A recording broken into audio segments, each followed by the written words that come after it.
If psychology and pop culture had a baby, they'd call it Shrink Tank. A new paper reveals more intelligent people are quicker to learn and unlearn. 90% chance that there's some weird animal out there. Yeah. Stern's been doing this forever and far more extreme. From Nashville and Charlotte, this is the Shrink Tank Podcast.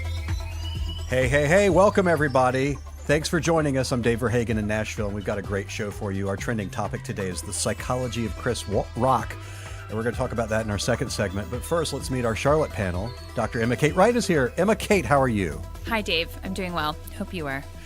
So we're going to talk about Chris Rock, and that was very, very professional. Thank you. Seriously. Yes. We're going to talk about Chris Rock in our second segment, but do you have a stand-up comic that you really love, that you think is awesome? I cannot remember his name. It's Pablo Francesco or Francesco, something like that. He had this sketch about like a little tortilla stand with like Arnold Schwarzenegger, and in high school I just died over that. It was so funny. Don't know what you're talking about. Well, it was good. I liked it. So that's who it is. You asked, and now you know. Yeah. And now I know. Yeah. Yes. Now it's Pablo expanded my comedy horizons. Yeah. Frank Gaskell's also here. Dr. Frank, are you a fan of any stand-up comic? I am a fan of Steve Martin.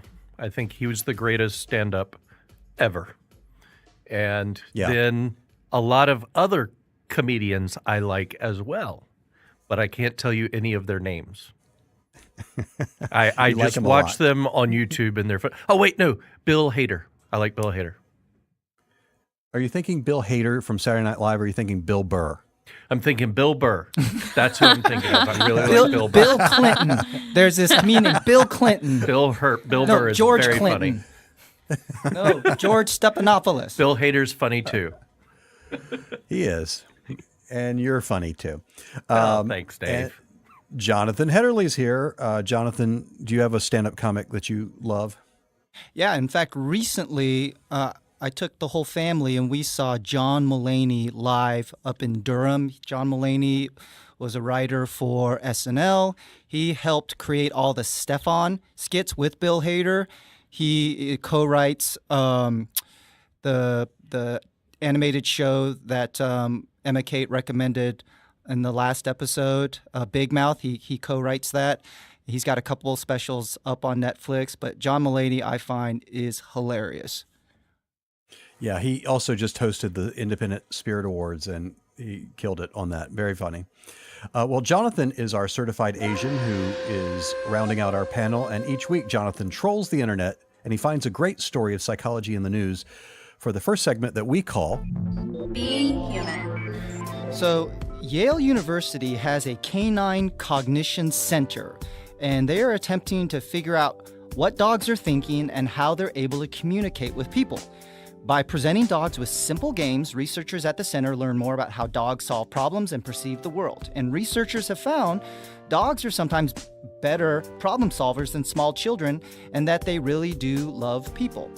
And researchers have also looked at hormones released in humans called oxytocin. And recent work suggests the same thing happens between families and their dogs, but that the bond and love of a human and infant, oxytocin is released. So Frank, with all this research, what is your sense of like how dogs learn?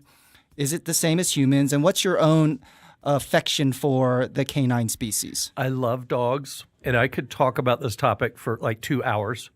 I've read a ton of books about dog language, their lives. There's A Secret Life of Dogs, which is a great book.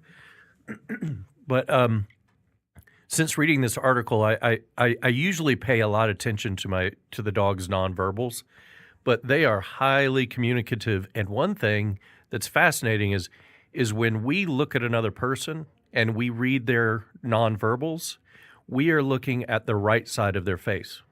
And it turns out dogs do the same thing. They're sort of cued in to read our nonverbals, and it's spot on. They have an entire language. Dogs talking, like I have 2 dogs, and you could tell how they communicate with each other, and they add tremendous joy to my life.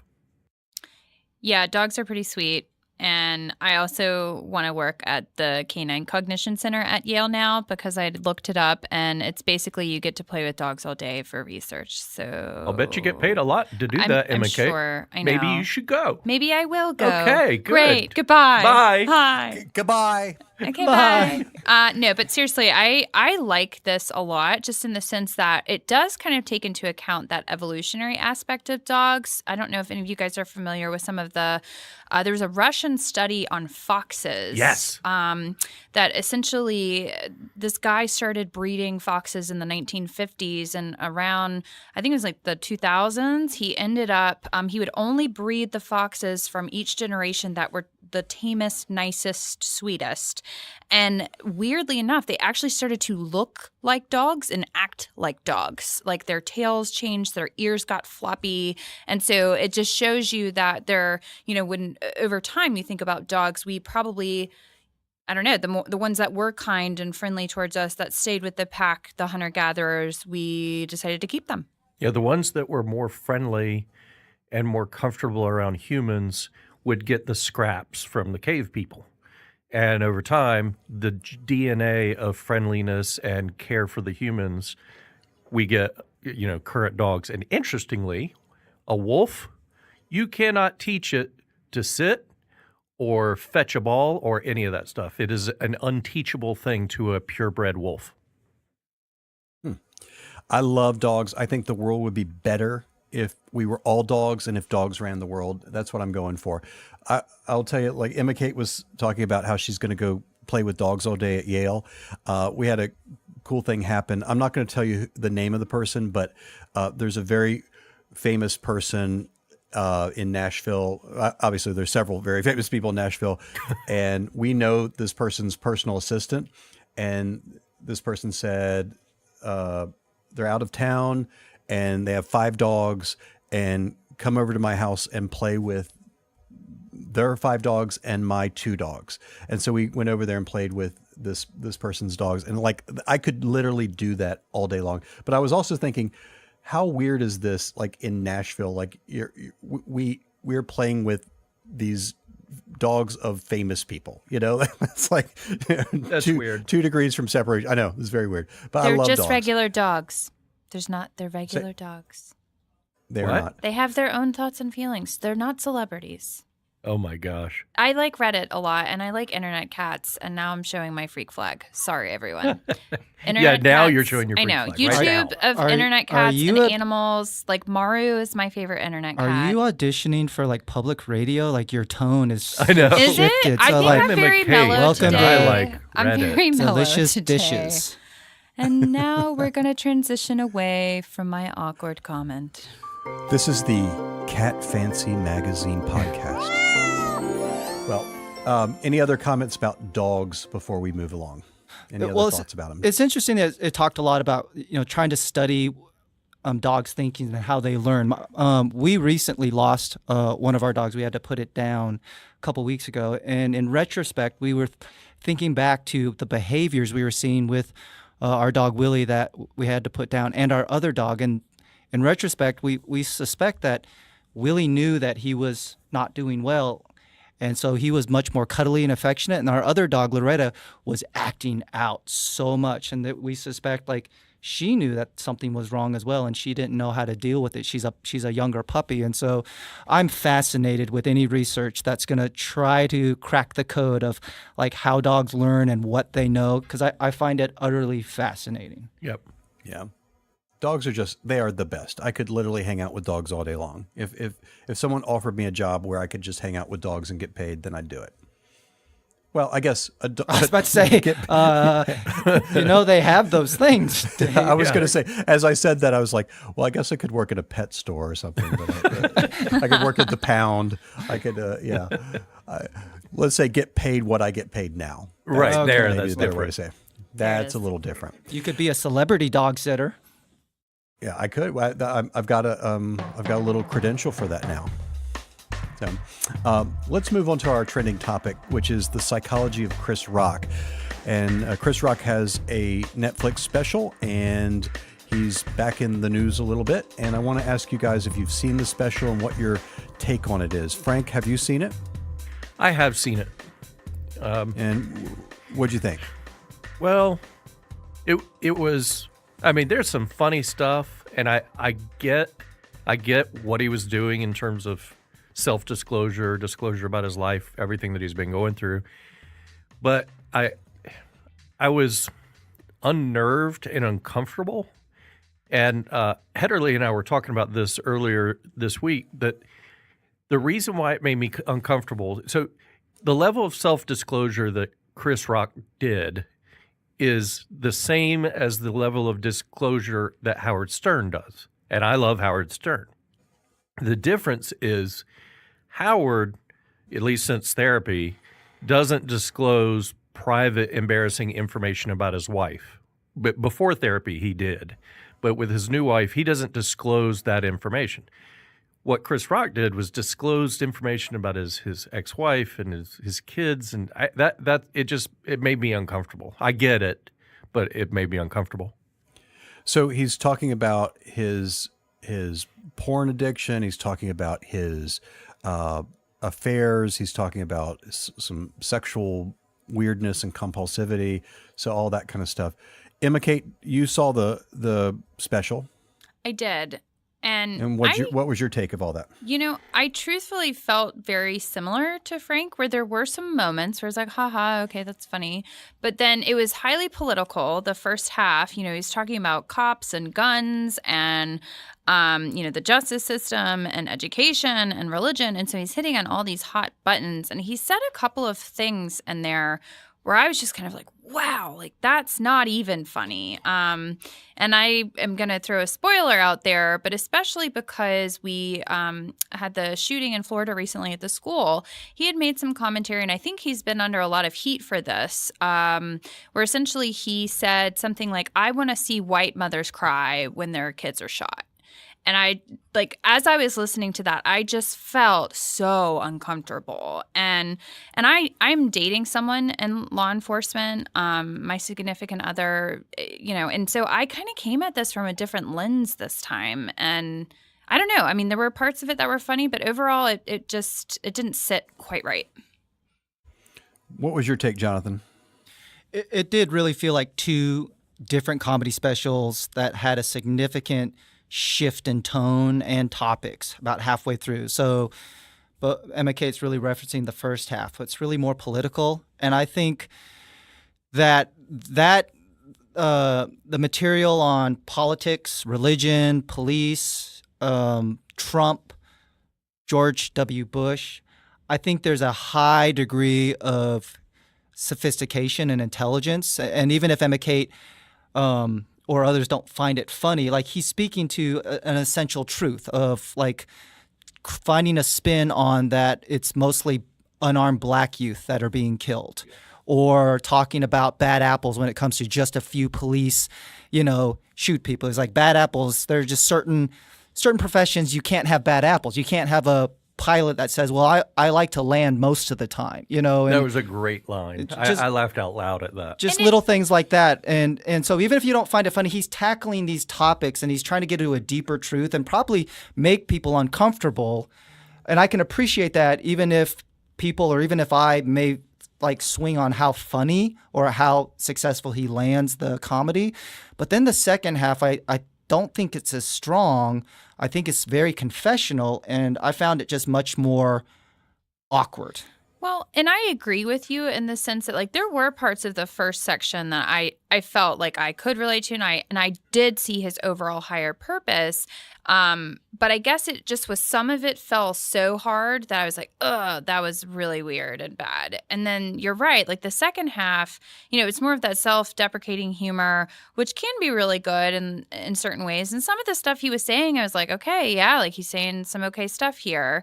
But then it does feel very revealing. And even just like he made a comment about, how divorce sucks, and everyone was like, woo. And he's like, no, don't clap for that. Like, and then it kind of just took the tone away a little bit. So it just felt, I don't know. I got the parts.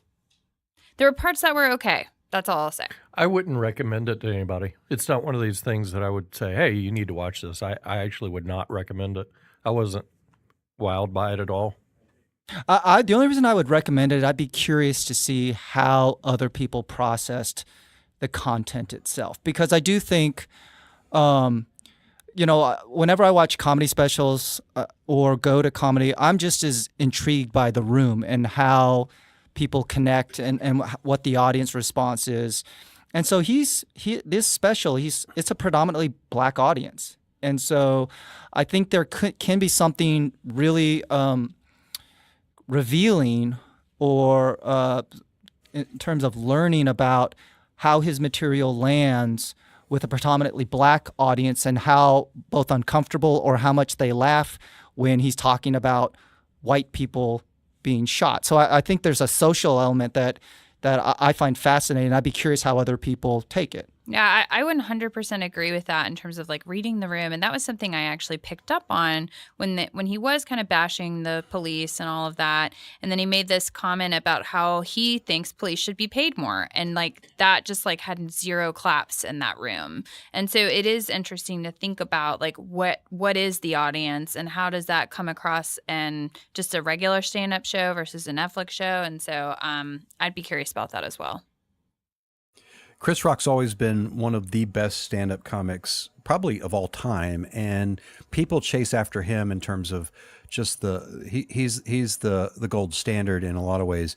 But it sounds like what you guys are saying is there's sort of a qualitative difference. Even though he's always pushed the envelope, he's always tried to make people uncomfortable, he's always tried to put social issues up front, there's something different. Do you get a sense that the stuff that he has gone through with divorce, affair, porn addiction, all that kind of stuff has changed something in him personally? Do you get a sense that there's a difference there? 100%. I mean, I was trying to look at some of his older material because I really, I was gonna say porn. No, oh my God, no. Well, because like I know Chris Rock as like one of the voices from the animation like Madagascar, and so like That's I don't. what I think of him too. Right. I'm a little bit younger than you, but anyway. But so I was trying to get a sense of what was his older stuff like, and even just like the energy and like how he portrayed himself was different. Like he was in like a slick suit and had all this nice stuff and the older things, and this time it was very casual. He was wearing like a t-shirt and jeans and some nice shoes. So I definitely think it's possible that some of the things that he's dealt with on that personal level are affecting him now. And I would say the energy is really a part of why the special, you feel a shift when he goes from the more political and topical to the more personal, because there's always been a fire and a degree of anger in Chris Rock that I think connects well. I mean, he tackles topics that people need to be angry about, and so he provokes. But then when he switches to the personal, he's going away from these external variables that he's angry about injustice, to where he's really calling himself out on his own personal failings and shortcomings. And that really, in a lot of ways, you feel a degree of resignation. It's harder to find humor in it, and so it's inconsistent, because on the one hand he's like saying don't get divorced, but on the other hand he's joking about flippant casual sex, or like the key to a marriage is just to have sex all the time. Like, so I really think I wouldn't be surprised in a few years he would look back on this special and say, I was working through it still. Yes. And I figured out a way to turn that pain or that embarrassment into humor. But right now it's almost like we're seeing him like rehearse and practice Exactly. What he's going through and trying to find the humor in it. I have a theory that goes a step further maybe, and I would call it the Louis C.K. theory, which is Louis C.K. would joke about these things that in retrospect were clearly his own issues, about masturbation, about guys kind of doing these sexually assertive things in front of women, and then when all this comes out, it's like, oh, that's your stuff. And he didn't own it. He just put it on this sort of broad canvas of this is how men are. This is how guys are. And I know Chris Rock and Louis C.K. were connected. I know they were friends. And you saw what happened with Louis C.K. He didn't own it, and then it's blown him up entirely. And so my guess is that seeing this, it's like he's thinking, I need to get out in front of this stuff. I need to be the guy that owns this rather than just working it out. I also need to kind of own this a little bit. What do you think? Yeah, I think that's a great, valid point. I also like the comedians I respect the most aren't always funny, but their material gets to a deeper truth that can make you uncomfortable or provoke an emotional response. So even though I think the second half is a little inconsistent and maybe not as much lands the punchlines and the laughs, for people that have a relationship with Chris Rock as a comedian, they're definitely going to go away from this special Tamborine feeling like they know him a little bit more. So it's not just like the first half. Yeah, I think it's funnier and I think it's sharper, but it's really commentary about our times. Like the second half, you get to know Chris Rock and what's been going on. So it is a wildly uneven special, but I think I'm not sure if that wasn't his intent. Like he's not all about everything I say has to land a laugh. He wants to be a little bit of a social commentator. So what do you guys think about this broader idea of how comedy's used now? Because increasingly, you think back in the 60s, Lenny Bruce was a scandal, right? I mean, it was like they put the guy in jail. And Lenny Bruce. But if you heard a Lenny Bruce routine, it would be not anywhere close to the roughest, most out there, most obscene stand-up that you've heard even in the last year. It wouldn't even be close. So that speaks to the broader shift culturally about what's acceptable and not. But what do you think about this idea of how comedy is used and whether there are lines in there? What feels like we're talking about with Chris Rock is he's not just talking about taboo, risque, kind of envelope pushing topics. He's owning those topics for himself. And that is where the discomfort's coming from partly. What's your sense about that?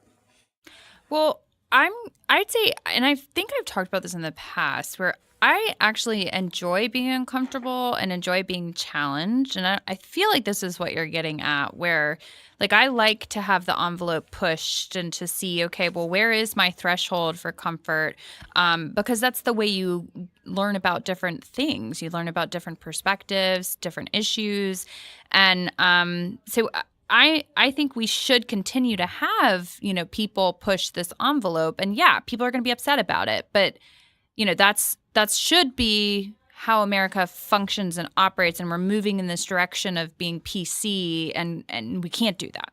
Yeah, I mean, again, even if his jokes are uneven, I think there needs to be a place, and I think comedy is one of the forefronts where we can use exaggeration, hyperbole, and offense to speak to a larger truth about, uncomfortable things that are going on in our world and of our times. I'm really interested to see how humor is either evolves or is restricted in the age of Me Too and Time's Up, because I don't know the timeline of when this was recorded, but I mean, Chris Rock he's basically calling him out for using his power and prestige to cheat on his wife, which led to his divorce. And even though it may have been consensual by all signs, like, are people going to find that funny from a celebrity, from a comedian? Like, even when you talked about in light of Louis C.K. So I'm interested to see how the topic of sex and relationships either evolves, or are we going to see this puritanical kind of restriction to where now nobody can joke about it at all because of what's going on in our culture? Well, and the other part that I'm trying to hit at too is, we live in this now reality show, internet, social media culture where there's no veil between what's public and private. And that's also translating into comedy, where the idea that, there are things that might be, there's a line personally that you would draw has increasingly eroded. And I'm wondering if that feels like it's a good development for comedy or not. Like if that's, is it a good thing culturally, but also is it a good thing for comedy where now it's like, there's really we can talk about our most personal things about masturbation, about sex, about cheating, all these very, very personal things in graphic detail. What does that mean? And is that good? Yeah, I don't have the answer.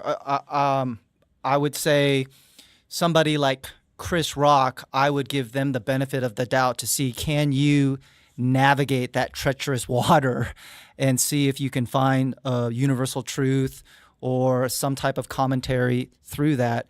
I would trust him more than a lot of other comedians that I think would be just simply for shock value. Now, I don't know if he was successful, but someone with Chris Rock's track record, I would say if anyone can do it, he's one of those few people that can kind of navigate that reality, self-promotion, sort of blurring the lines type of challenges. All right, let's talk about our final segment, which we call our doctor's orders. And these are things in pop culture that we're personally enjoying and we want to recommend to you.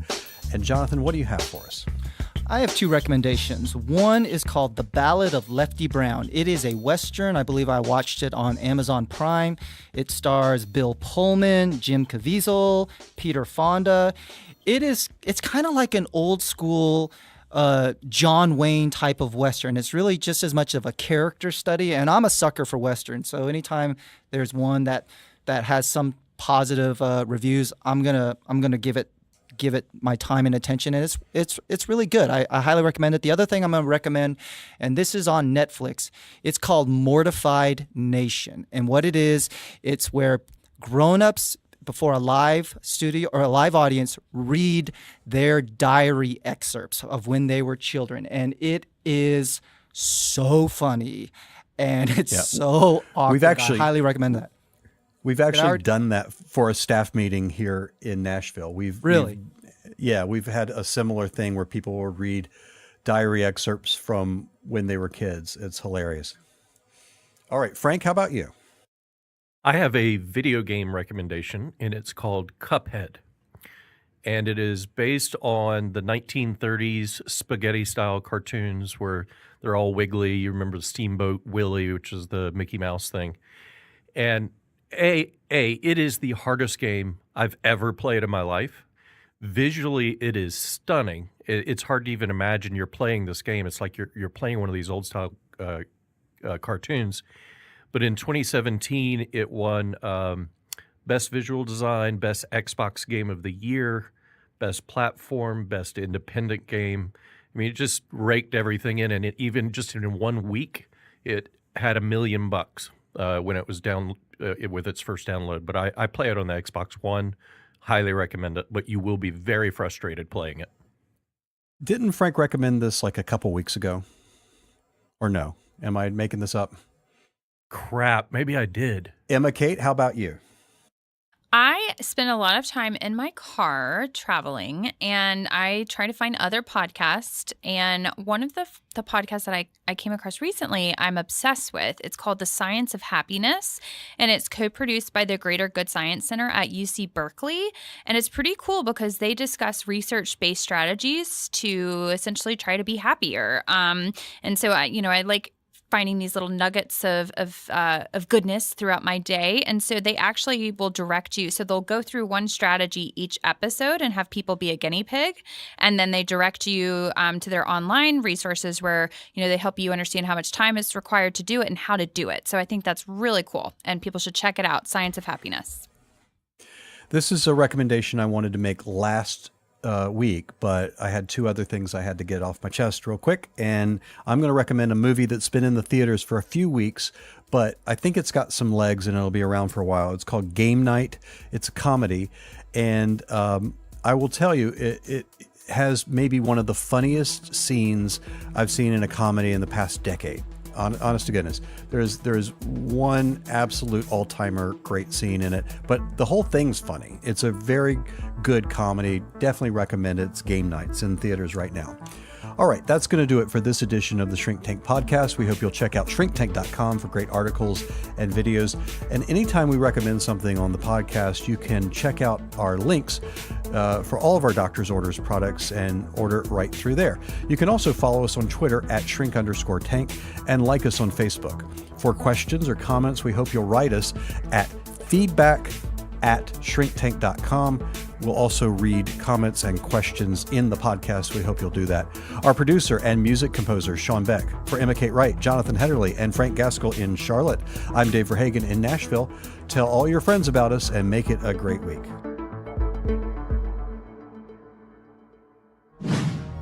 Shrink Tank.com